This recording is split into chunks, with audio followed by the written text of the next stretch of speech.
Hi, I'm Gunnery Sgt. Amy McCabe, and I'm a trumpet player in the President's Own United States Marine Band.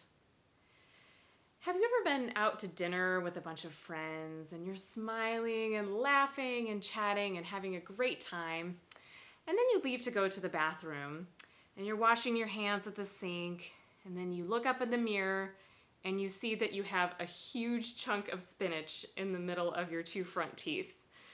That cringe, that feeling of embarrassment can happen to musicians and is very similar to what it feels like when we hear something in a recording of our own playing that we don't like. Recording and listening back to ourselves can be uncomfortable, but it is such a valuable practice tool. We can make immense progress when we take the time to really be the observer, to hear ourselves and decide what we want to fix. It's like taking the bird's eye view of your playing. It's personally helped me so much because you really become your own best teacher. And the good news is, the more that you record yourself, the easier it gets. Here are some tips. First, after you press record, stay grounded and present while you play. Well, what does that mean?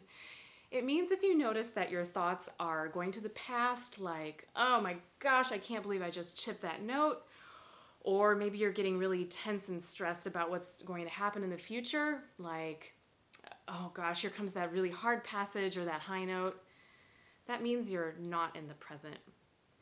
We want you to turn down that critical voice while you're playing and save it for the next step, which is listen back. Sometimes I think it's wise to let some time go by before you listen back so you have a fresh ear. But really, it's up to you when you decide to listen back.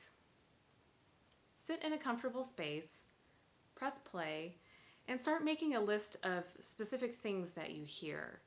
Maybe you hear bad pitch in measure 4, some rushing in measure 12.